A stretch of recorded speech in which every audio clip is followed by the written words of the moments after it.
Hello and welcome to Pastor's Perspective, sponsored by Calvary Chapel, Costa Mesa. My name is Brian Perez. Thank you so much for listening on the radio right now. If you would like to watch today's episode, let me lead you over to Facebook and YouTube. That is where we are streaming live. Check it out, the Pastor's Perspective YouTube channel or Facebook page. You can watch us there, but I don't know why you want to watch us. It's not like we use animation or graphics or anything like that. It's just three guys, three talking heads. Bobby is pretty good looking. Well, that's true. That's true. And he can be very animated. I think they could just black you and me out. Just have Bobby. Yes, the whole time. I like it. Great idea. But if you have a question for us, give us a call, 888-564-6173. Bobby Conway is one of the pastors answering your questions today. He's from Image Church in Charlotte, North Carolina. He's also got a YouTube channel called Christianity Still Makes Sense. And here in the studio with me, sitting in for Brian Broderson, is John Huang, the senior pastor at Christ Point City Church in Huntington Beach. California. So give us a call. Guys. How you doing, man? Yo, it's great to be here with all of you. Doing all right. How you doing? Yes. All right. Give us a call if you got a question at 888-564-6173. Now, you can send us your questions on Facebook Messenger or on Instagram, but the best way to get an answer is to call us when we're here live, like right now, till 4 p.m. Pacific time, 888-564-6173. So, let's go to Facebook for one of our questions, our first one of the day. It's from Monica, and she writes, "My coworker and my son's grandmother had questions for me, but I don't know how to interpret dreams or have answers to explain what they see." So the first situation, my boss asked me, "What does it mean when you see Jesus in your dream?" She explained that she was in a place of peace. She saw rainbows, green trees, butterflies, and when she turned to look around, she saw a man with white crystal hair and a beard holding a stick. She believed this was Jesus. She has been praying and going through some stuff, but she said that it was the most beautiful place she'd ever been.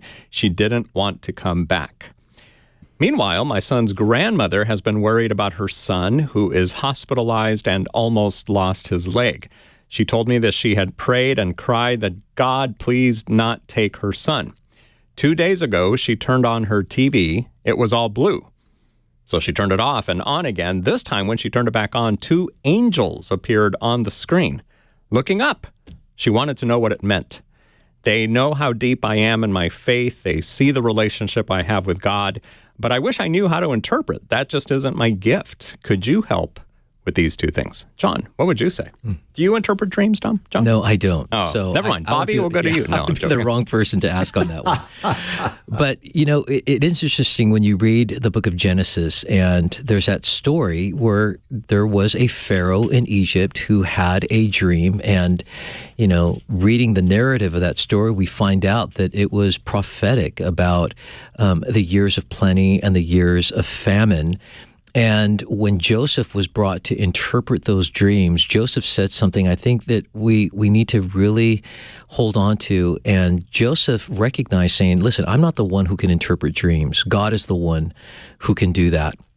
And so it seems that in the interpreting of dreams, there's almost an element of a prophetic gift to be able to do that. And that is, speaking about dreams that are really from the Lord. And I think that this is where it gets a bit challenging, because there are dreams that we have that it's just really brain science. It's more of just, memories that are clashing into each other, and a storyline is being shaped, and we keep moving from scenario to scenario, and it may keep us entertained for the night, but it doesn't go any further than that. And most of our dreams, when we wake up, we don't even remember them. But there are, I don't dismiss the fact that there could be dreams that are prophetic, where that after you wake up and they just linger a bit, and it causes you to ponder and to pray. And in those cases, I think that it's not something that we try to rush interpretations. If it really is from the Lord, if God is speaking, then I think that it's safe to assume that God has a way of also bringing the right person into your life to make sense of those dreams that are really from the Lord that you're having. And just even when you think about the vision of Peter, there in Acts chapter 10, and it says that after he had this vision, it was while he was pondering that there was a knock on the door. And when they opened the door, it were these Romans that was sent by Cornelius. And it was at that moment that Peter understood, hey, the Spirit of God wants me to go with these guys. And then when they finally got to the house of Cornelius, and the Cornelius explained to Peter how God had sent an angel to direct him to call for Peter, that was when Peter recognized, okay, this was from the Lord, and God has a message for you, and this is the message. And I think that we need to be careful where we don't sensationalize experiences. We don't try to interpret out of just mere subjective feelings, because I think that there could also be harm where people assume they have a gift for interpreting dreams, and then they start making these interpretations for people and come to find out that it actually does more harm than good because it really wasn't from the Lord. And I think that's a serious business when someone says, "Thus says the Lord." And so I think that if a person has something that they're just a bit perplexed by, keep pondering it like Peter did, pray about it, and if there's a message that God wants you to hear or to know, if He's the provider of the dreams, and God is also the one who's able to send with clarity and with biblical clarity and with discernment the right interpretation for it. Monica, thank you for sending in your question on Facebook Messenger. And here's another one that we got the same way. It's from Kathy and Paul. They want to know, how should praying against things fit into our prayer life? So things like, when people have been taught to pray in certain ways, I come against you, Satan. I come against the spirit of fear, or the spirit of bitterness, and all these other things. So how much of our prayer life should we be devoting to praying against things? Bobby, what would you say to Kathy and Paul? Well, first off, when we think about praying against things, we need to define our terms, because things that are out there like trees and dogs and cars, we don't need to pray against things of that nature that aren't operating in the moral realm. So when we talk about praying against, bitterness, it's not like bitterness is just floating out in some part of the sky and we're praying for the force of bitterness to not enclose in on us. So I think we've got a couple things. Number one, we're talking about how do we deal with spiritual warfare when the enemy is coming at us.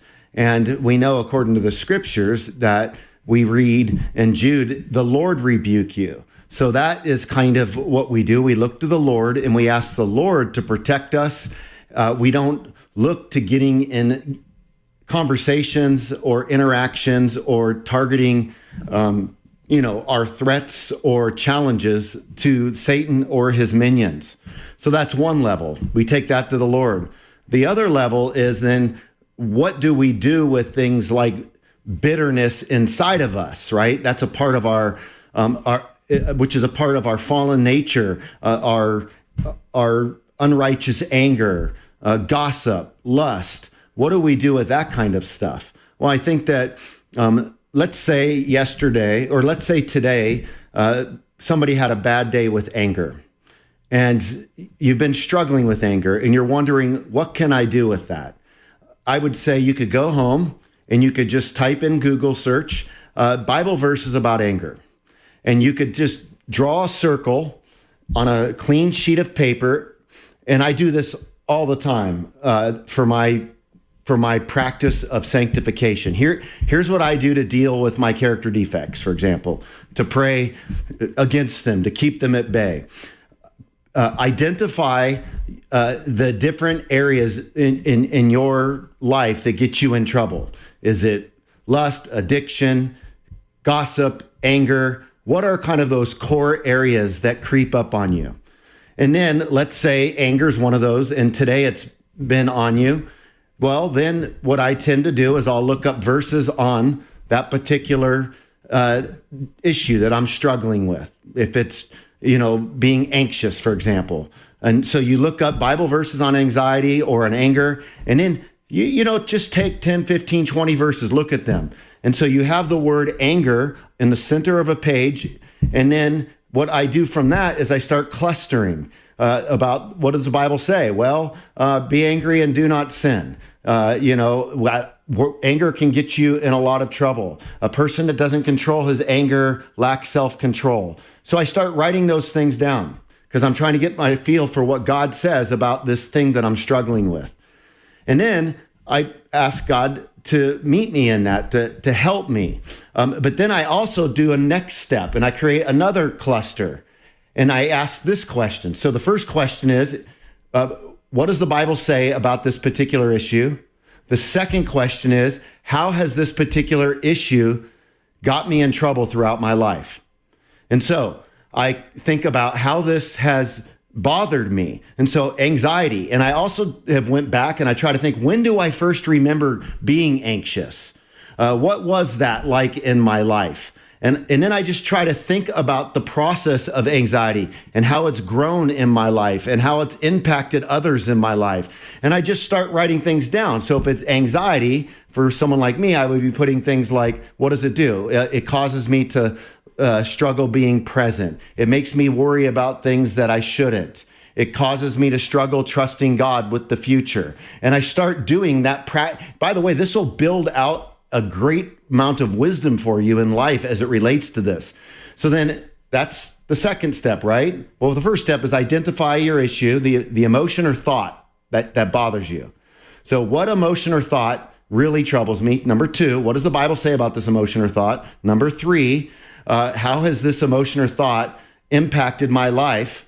Number four, what does the Lord want to do with my life as it relates to this, and what does he want me to do as far as surrendering to him? And then that becomes prayer material for me. And then I go back and review these things. And that's kind of what my spiritual sanctification process is like, to keep these things away from me. Good stuff. Kathy and Paul, thank you for sending in your question on Facebook Messenger. And Lee, I'm going to go to you next, but first let me do one more that we have here. The number to call, by the way, is 888-564-6173, 888-564-6173. Bobby Conway and John Huang answering your questions until 4 p.m. Pacific time on this Wednesday, the 8th of November. So this question here, how do you spread the gospel through things that God has gifted you with? What would you say, John?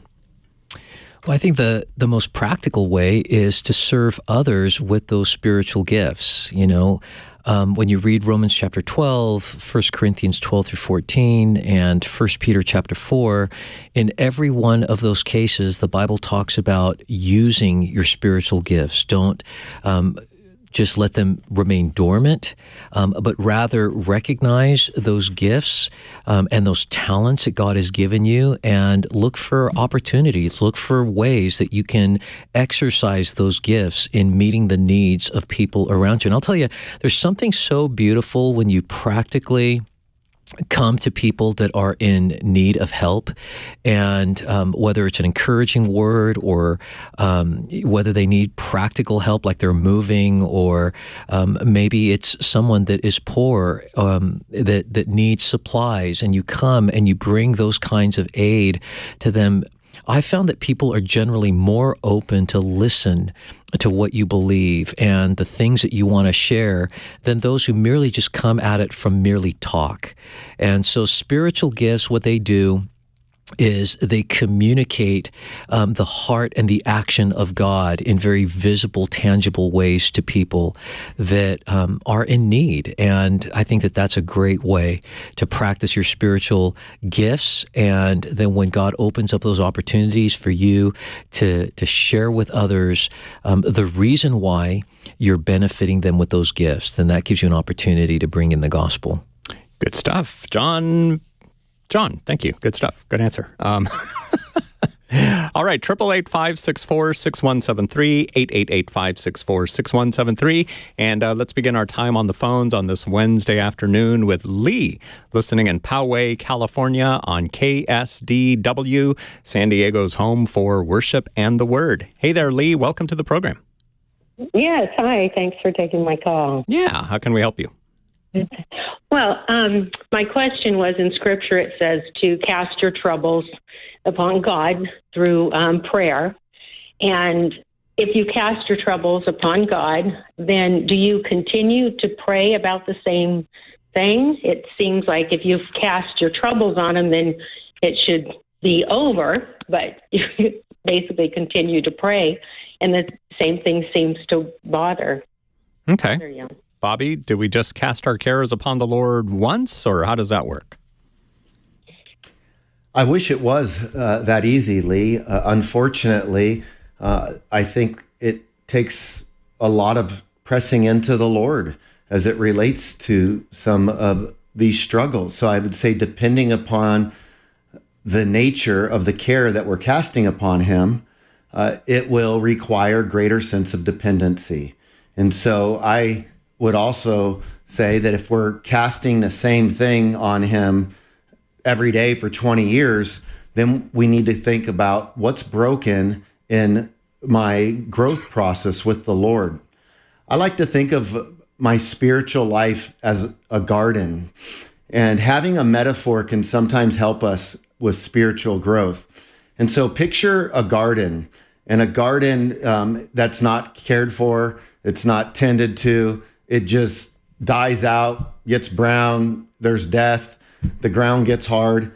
But Jesus is our gardener, so to speak. You know, He's the one that He says, if we abide in Him, we'll bear much fruit. And so tilling the soil of the ground has to happen.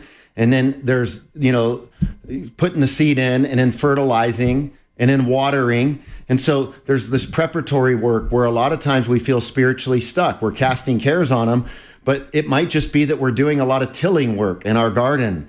There's a new trial that comes our way, and God's wanting us to reach out and depend upon Him. And so, we're doing that tilling work and the seeding and the fertilizing.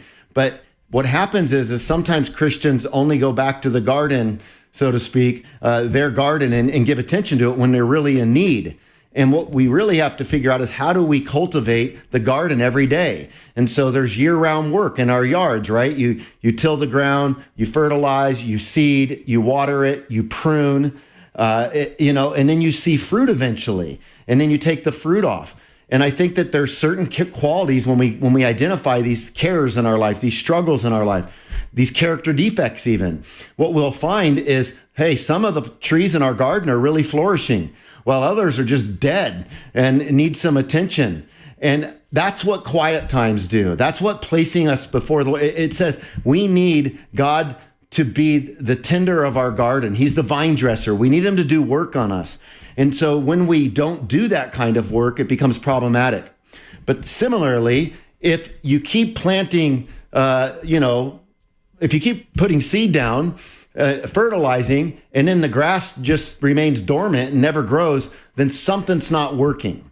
We're not learning something that we're supposed to. And so that's what God wants to do. He wants to bring us to places where we're learning. And so it's not just, hey, God, take this away from me. It's getting behind, why are we fearful of Him taking this? Let's say somebody's struggling with lust and they're anxious about it.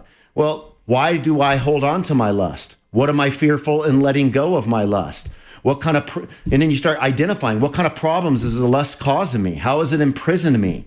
How would my life be better if I just turn this over to Jesus? Same thing with anxiety. How is my anxiety helping me? How would my life be better if I turn this over? And so you go through this process, and I think what happens a lot of times, we start finding the core issues that we're struggling with that makes it difficult for us just to really abide in Jesus. What do you say, John Huang? That was really good, Bobby. And the only thing I would add is, for me, when I think about that passage, especially if you look at it just in its context, Peter is speaking to a group of Christians that are in very real persecution. They are in very real suffering. And so there were a lot of pressures that they were feeling.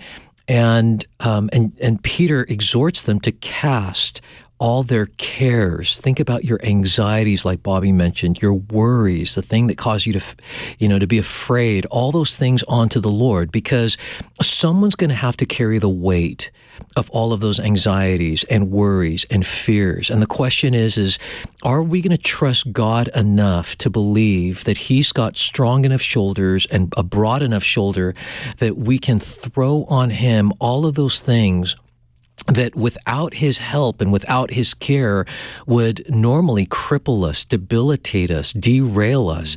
Because whenever we're trying to hold all of those anxieties and fears and the weight, the burdens, our cares on ourselves, you know how crushing that is. And so I love the fact that God is portrayed here as the one who cares for us. Earlier Peter talks about how he is the chief shepherd, right? And so the shepherd cares for his flock, and it's out of that image that Peter says that we throw all of our burdens onto Him, because He wants to carry the load of our burdens. And it just makes us wonder, like, what could our lives look like if we actually trusted more and worried less? What could our lives look like if we trusted more and we allowed the Lord to carry our anxiety? So going back to the question about how that ties in prayer, for me, it's one of the same. Like, for me, whenever I'm beginning to feel crushed, that's when I drop to my knees and I bring all those things to God in prayer. In fact, in Luke chapter 18, Jesus invited us to that. He told this parable, and it says, and He told him this parable on the need for them to pray always and not give up. So as long as those things are potentially crushing your life, God invites you to say, listen, instead of you carrying the burden and being crushed, remember, I'm the chief shepherd. Why don't you just throw that on me? Because I'm sovereign, I'm good, and I care for you, and I am strong enough to carry all of your heavy load. And that's the comfort that we have as believers. Lee, does this help you? It does, but I think more of my question was like, I'm praying for some my cousin and my mother who have some health issues, and so I was praying for their health to be restored. So my thing was, and I guess I didn't quite present it the way I was thinking of it to be answered, but do I continue to pray for them on a daily basis? It doesn't seem like I'm casting my worries upon the Lord if I'm praying and worrying about their health on a daily basis. John? Well, Jesus invited us. He said, ask, keep on asking. Knock, keep on knocking. Seek, keep on seeking. And like the passage I just read here in Luke 18, that we pray always and not give up. I think that it's not because we're trying to manipulate God or we're trying to, twist God's arm or push Him into a corner with our prayers and just shove Him into a position that says, listen, out of my persistence, I'm just making you feel so guilty about yourself that you're going to have to be obligated to answer my prayer. No, I think that it's in the process where when you read the parables of Jesus on the subject of prayer, Jesus is constantly speaking about the goodness of the Father over even the evil fathers in the world, that in persistence, God hears and He responds, but He's going to do it His way. And the more we pray, the persistence in prayer, we find that it's more than just trying to see God work in our way. It's more about God aligning our will up with His, that we start desiring things done His way. And that's why so often you see people that have been persisting in prayer. It's not just that they see a change in their circumstances. More importantly, they begin to see a change in their character. They begin to see a change in their desires.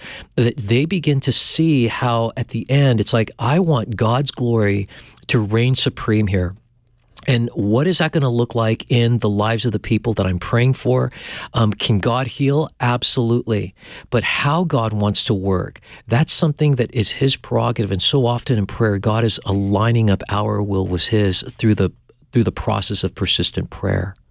Lee, thank you for calling us today on Pastor's Perspective, and thanks for listening to KSDW, San Diego's Worship and the Word station. 888-564-6173 is our number. And now let's talk to Norma, who's watching us on YouTube in Bellflower, California. Let's wave to Norma. Hi there, Norma. Welcome to the program. How can we help you? Hello, everyone. Blessings to everyone. Thank you for taking my call.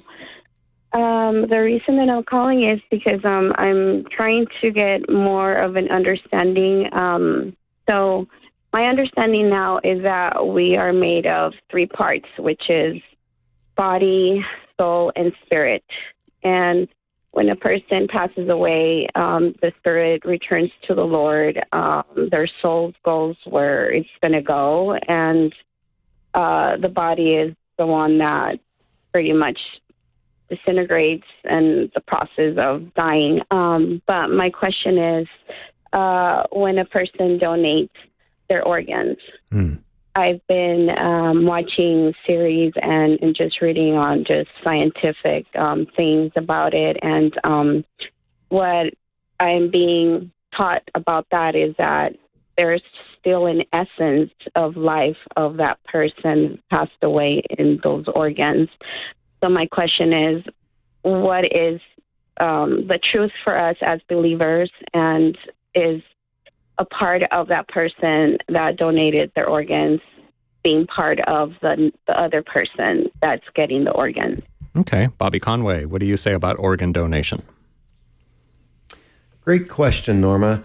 I would prefer to look at the composition of who we are as soul and body. And we are material and immaterial. So not three parts, but just material. We're body, and we're immaterial. And the immaterial aspect of us, the soul, if you think of this, to use the illustration that I often share of J.P. Moreland, the great Christian philosopher, consider a dresser that has drawers. And think of the dresser in terms of your soul.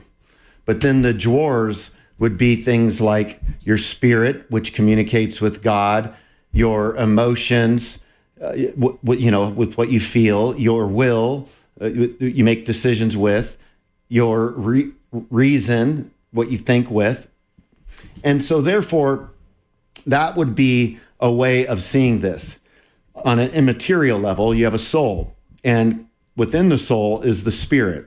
The Bible uses other language as well. It's funny because we'll talk about body, soul, and spirit, but the Bible talks about the fact loving God with all of our heart. So why don't we talk about body, soul, spirit, and heart? And the Bible uses all kinds of other types of language, right? Like this. And so it's immaterial language that's a part of our soul, and our heart would then be a part of, that, emotional aspect of us, right? The center of our being. You could even say, hey, it's part of our willing to love Him. It just depends on what context you're in. Now, having said that, the body, the material aspect of ourselves, when we die, you're correct. The body goes into the ground. And then if you were an organ donor, then if somebody else gets that heart, then what happens? Does that heart become an essential part of them? Well, your body really is special. It is sacred. It's not to be considered as something that can just be discarded. But what the Lord will do is, in the resurrection, He will know how to give that person who had that other person's heart, He'll know how to give that person everything back, bodily speaking, that's needed for the glorified body. He's going to be able to separate all that out. And so just because we help somebody with a body part, that's not going to, not to be, childish here, but it's not going to be hard for him to separate that out. One of the dangers is, as we talked on the show, I think yesterday, I mentioned that the ancient Greeks, they had a view of the body that for some, Here comes the break. Here comes the break. All right. So Bobby Conway has left us on a cliffhanger. We will have to get back to the question when we return here on Pastor's Perspective. Phone lines are open till 4 p.m. Pacific time on this Wednesday, the 8th of November. 888-564-6173 is the number to call. 888-564-6173. Bobby Conway and John Huang answering your questions at 888-564-6173. Call us up.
Hey, we're back on Pastor's Perspective. Thanks so much for listening today.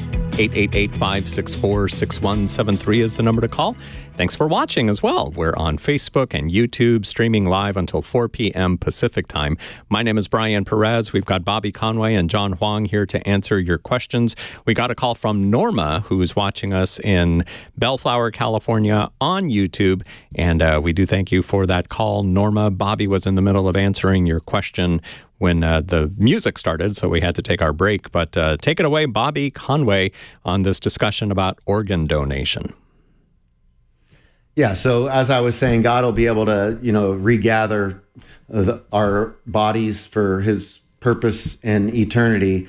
But valuing the body is important. As we talked about yesterday, a theology of the body is really important. And in today's culture, the body is distinguished from the person.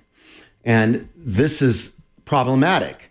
When you distinguish the body from the person, and you basically end up thinking you could do whatever you want with your body. It doesn't matter. My body, for some people, it just becomes a burden that you try to discipline into obedience through asceticism. And then for others, it can be ultra hedonism, party it up. I can do what my body as I please because my body's not my essential self.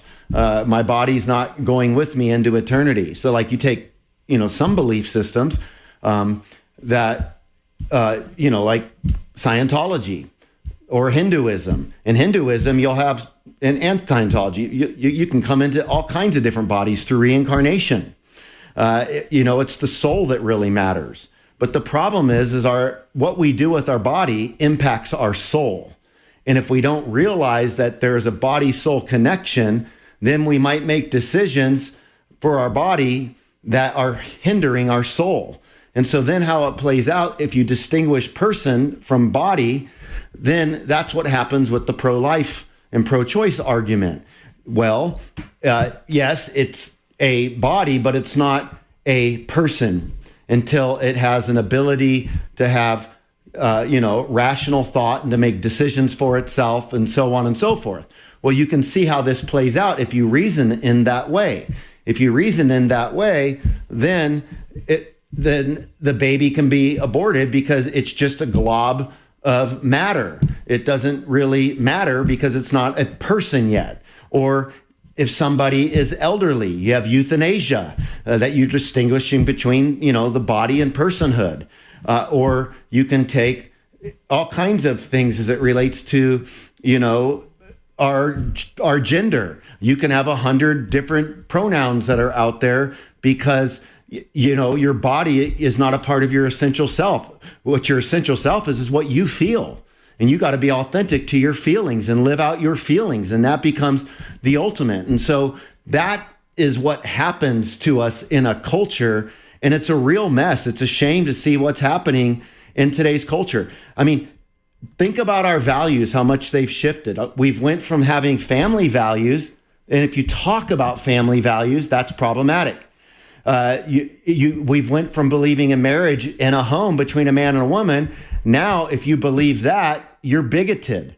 We went from believing in a gender binary. And now, if you don't believe in that, well, there's something wrong with you.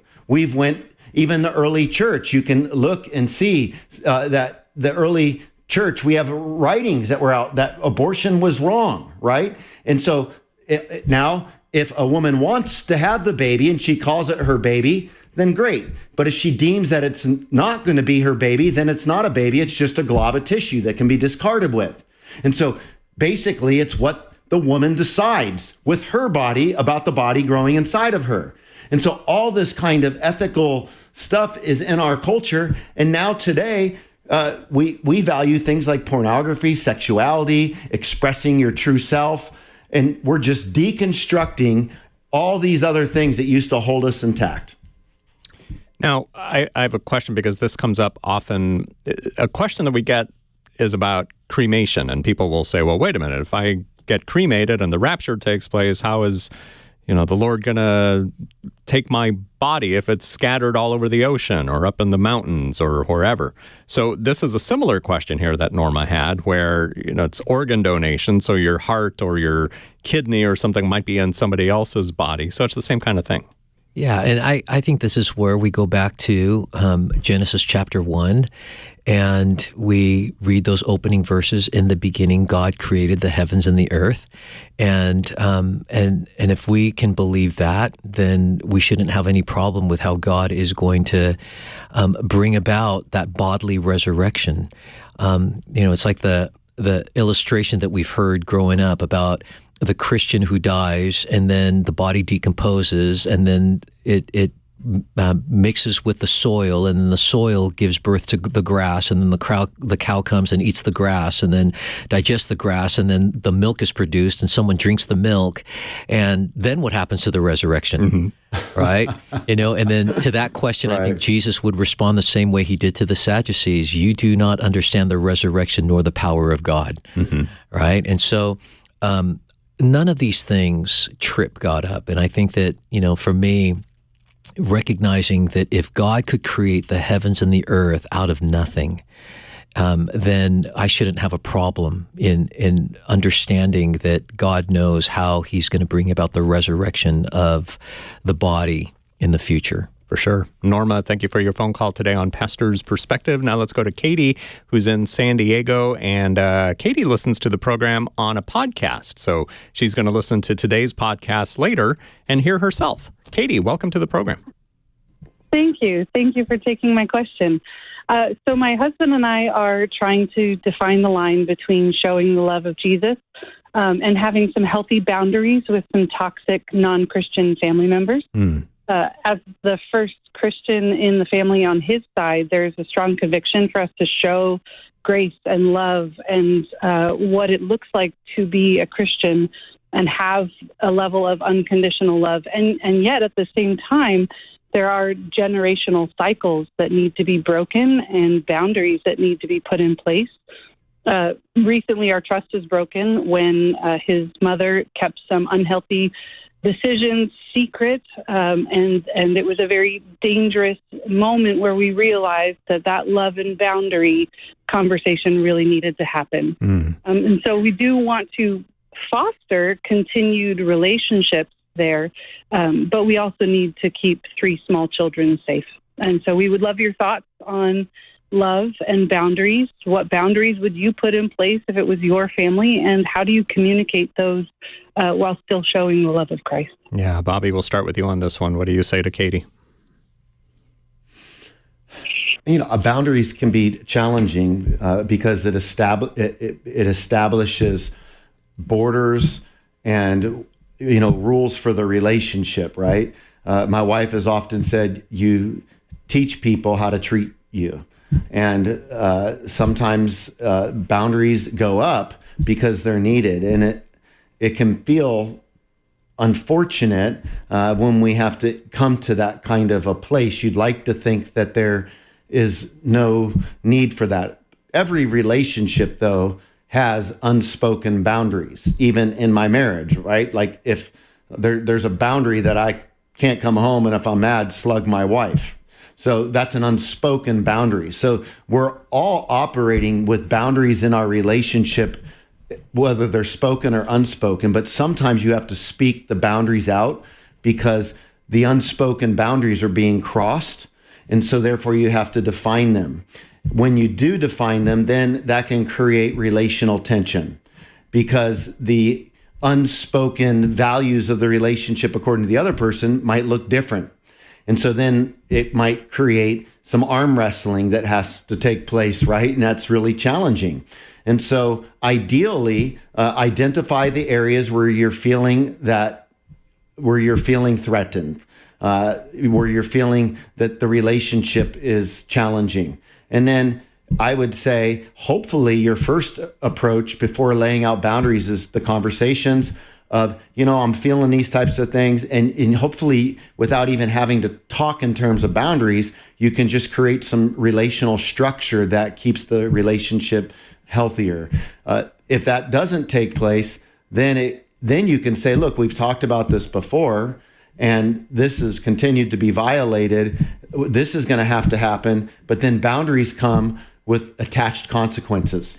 And the attached consequences are what happens when the boundaries are violated. I would say you can read John Townsend and Henry Cloud for more, as they are the experts in this area as it relates to boundaries. John Huang, what do you say about boundaries? I honestly, I can't add to what Bobby just shared. I was just listening to you, Bobby, and I'm thinking, man, in a very concise way, I think that you did such a great job just giving good advice on that question. So well done. Again, that book is called Boundaries, When to Say Yes, How to Say No, to Take Control of Your Life. It's by Henry Cloud and John Townsend. Again, it's called Boundaries. Katie, thank you for your phone call today on Pastor's Perspective. Let's go to Jackie, listening in Anaheim, California. Welcome to the program, Jackie. You're on with Bobby Conway and John Huang. Thank you so much for taking my call. My question is in regards to how do you explain the importance of marriage to a non-believer or someone who believes in God but isn't living their faith out? So the context of this question comes from a conversation I had with someone who was raised in the church, unfortunately isn't living the lifestyle of a Christian, so they are sleeping with their boyfriend, but they're committed. They've been together for, I think, 3 or 4 years, and now they're saying, like, oh, why do we need to sign a piece of paper in order to stay committed to each other if we choose to, if we're choosing to do that anyways. So I kind of just want to get your perspective on how to approach that conversation. Okay, John, what would you say to Jackie? Well, I'm glad that you clarified because on the screen it was talking about to a non-believer, and the assumption is someone that basically has no interest in God or Christianity. And so, I mean, obviously, a conversation with a person like that is going to be a bit different, because there are people that they have some kind of Christian upbringing, like the one that you're describing, that they have a basis of understanding what the Bible teaches. I think the challenge, though, today, and this goes with what Bobby had just talked about a few minutes earlier, is that we're living in a time, in a culture where it seems like these relational understandings are being deconstructed, and so, you know, what used to be looked down as being bad or immoral or taboo within society, today it's being celebrated and praised within culture.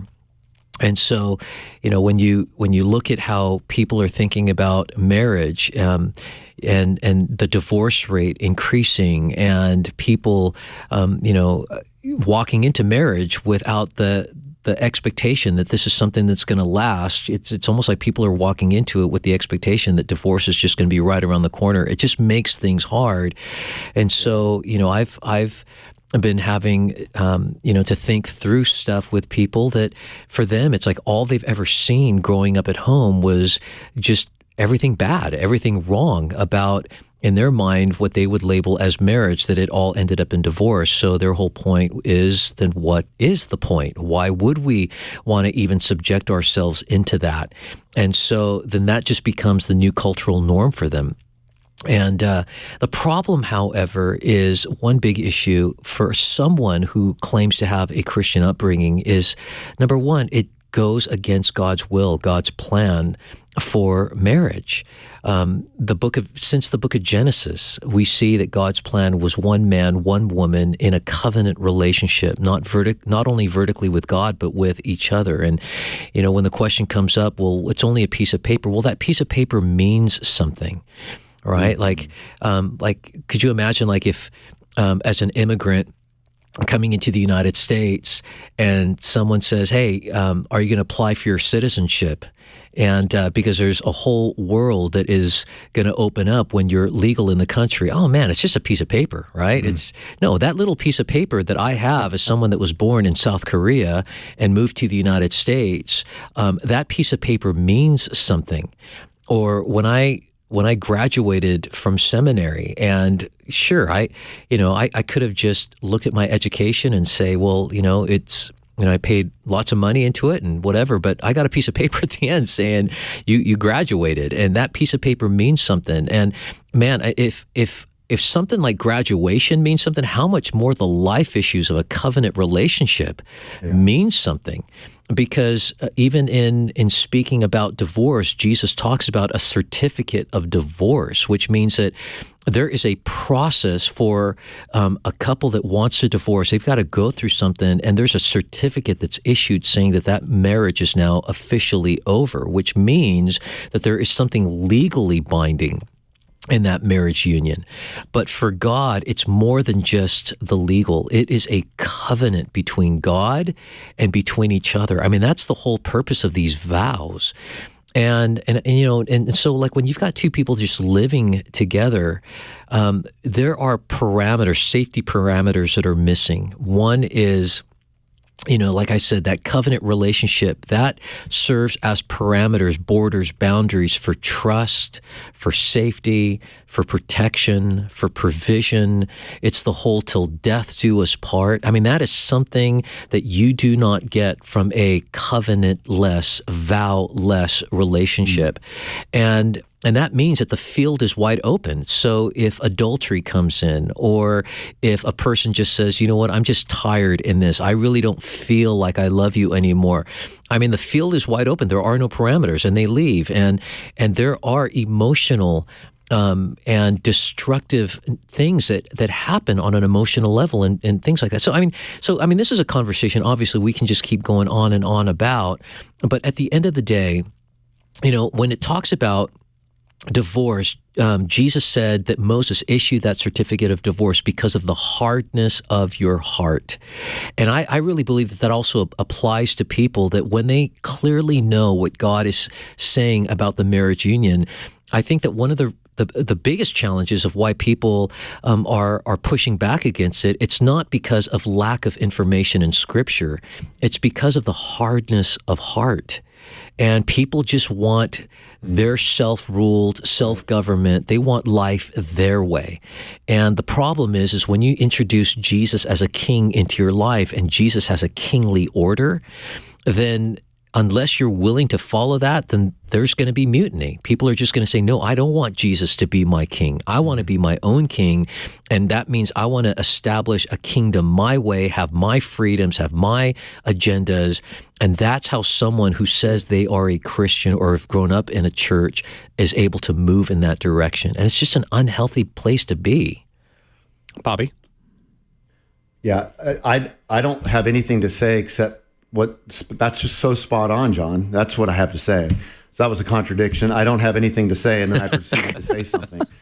That was messed up, right? But that was great, John. I mean, and honestly, I feel like that kind of grit that John you just spoke, we just need to shoot people straight a little bit more. The church has been very soft.